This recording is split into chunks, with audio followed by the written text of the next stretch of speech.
Welcome back, YouTube, to another video. So we did some interesting work to the Mustang. We did a MGW shifter because honestly the MT82 and the Gen 4 Coyote is a lot better than what I've experienced in the S650, but I wanted something a bit more crisp. And I have to say, if you're on the fence, I know the MGW shifter is a pricey component, but I'm telling you, it is 100% worth it. It makes the driving experience that much better. It's so crisp when you're downshifting, upshifting, the whole works. It's just an amazing unit. We went with a flat stick that's blue because, stay tuned, we got some exciting blue accents going on the car. I love the whole blue and yellow theme. And we also did the stainless Coyote logo shift knob, which is extremely weighted. I don't know the exact weight, but it adds quite a bit of heft in the shift. Now, we also did Whiteline Adjustable Sway Bars. So, what exactly do the sway bars do? They essentially eliminate body roll and they make the car a lot stiffer, especially on turn-in. Overall first impressions, we started out with the smallest setting, which it also comes with the end links as well. It was very good. I'd say it was 80% there. Then we went to the middle setting. There's even another notch to go even stiffer, but I think this is perfection. The car is stiff now. When you take a corner, you can really feel it. The car is so planted, and most importantly, everyday maneuvers like lane changes, you can just feel that stiffness and the car feels a lot more secure. Also, sliding around the rear is a lot more predictable, which is something that I really enjoy. Last but certainly not least, I know a lot of people are going to be on the fence with this bushing, and there's kind of two sides of the coin on how you look at it. So it's a differential lockout bushing from BMR.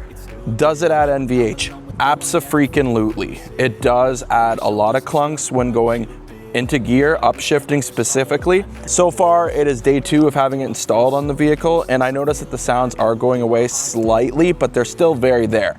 I know my wife thought that something was broken in the car, but that's just the diff noise because the OEM bushings, these pieces go on top of it. They're rubber and they absorb a lot of that NVH, whereas this allows everything to move a lot more freely and it's a lot stiffer. The whole rear end, you can really even feel it through the chassis, is a lot stiffer. Now, how does it perform, most importantly? I know BMR says throttle response should be better, traction should be better, but honestly, I can actually say you do feel that. This car absolutely puts down the power so much better than it did before. So it makes you wonder, like, can you live with the noise and the clunks it makes? Hopefully that will go down, time will tell. Honestly, I'm probably just gonna leave it in the car. It is what it is. It does really hook though. That's why when you do a launch, virtually all wheel hop is eliminated. Now I combine that with the BMR cradle lockout and it absolutely killed the wheel hop issue. If you're looking to launch and do digs and whatnot, I definitely recommend this piece. I'm sure you could probably get along with the whole NVH increase. I know if you have music on or your exhaust is loud, it's perfectly fine, but it does improve the car. There's no denying that. So let's take you in the interior and show you how the MGW works.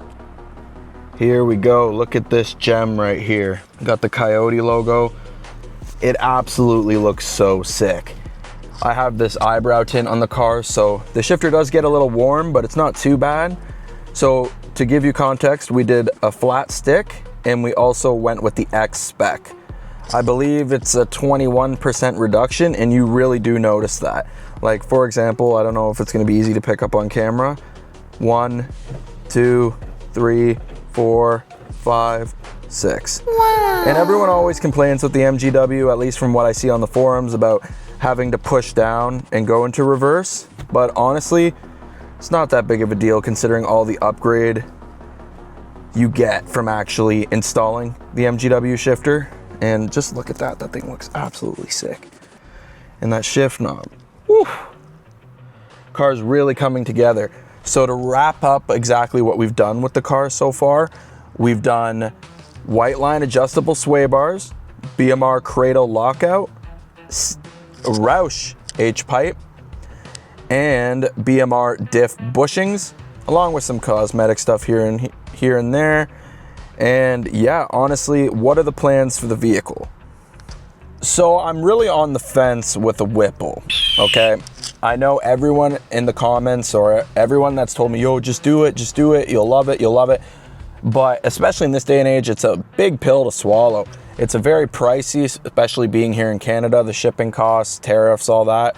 And I really want to keep the car relatively, keyword relatively, reliable, you know? And I know that if you do proper maintenance, the Whipple should be perfectly fine. I do have my eye on a stage 2 Whipple. I recently, from a shop, they called me up saying that a gentleman, after about 300 miles, he took off his Whipple because he had some other expenses that he needed to cover, so he was looking to sell it, and I could get a 10 rib Whipple 3-liter stage 2, which would be absolutely nasty. Don't let anyone tell you otherwise. We'd be making like 700 wheel on 93. Ugh. But I don't know. My wife might leave me if I do that, and I know my parents will certainly disown me because they absolutely do not support any kind of modification to go faster. Even with these, my pops was like, what are you doing to your car now? You know? So there's that. I mean, will I probably do the Whipple? Absolutely. Just a matter of when. I do have a few parts incoming. I am working with Titan Forge. They reached out via my Instagram. We're building a 1-of-1 style bead lock for the rear and a matching set for the front. It's going to look absolutely insane. The color scheme that we got going for this car, it's going to break the internet. And then I really, really want, and this is probably going to be my next purchase, to wrap up mods for this season, because it's already August and it's kind of hella depressing to think about that summer is almost over. But AWE switch path exhaust, I feel like that is absolutely the best option to add some deep tone to the car, even more deep than it already is. And it has that resonated H-pipe. Comment below what you think of that setup. I'm probably just going to run with that. I did catless headers on my S650, and honestly, it got really raspy. But I'm on the fence with either doing that exhaust or getting Cook's catted headers and then doing some vibrant resonators near the H-pipe so that there's no rasp. I can't stand rasp, honestly. I get nightmares thinking about it. No. So I absolutely recommend Whiteline Adjustable Sway Bars. It'll completely firm up your S650. Definitely pull the trigger and go ahead and do that. It'll definitely increase the handling characteristics, the predictability of the sliding characteristics as well. And should you do the BMR diff bushing? That really depends on you. If you can deal with some added NVH and then you get better traction and better throttle response, go ahead. It's a relatively affordable mod, and definitely get an MGW. If you're thinking about it, just do it. Trust me. Thank me later. Yeah, people say the spots in between first, second, third are a lot smaller.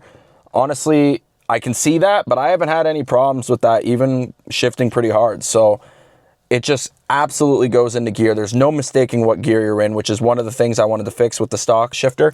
If you like the video, comment, subscribe, helps out the channel a lot. We're growing this page. We're not stopping until we're at 1,000 subs. Be a part of the journey. Slow 50. Talk to you guys later. See you in the next one.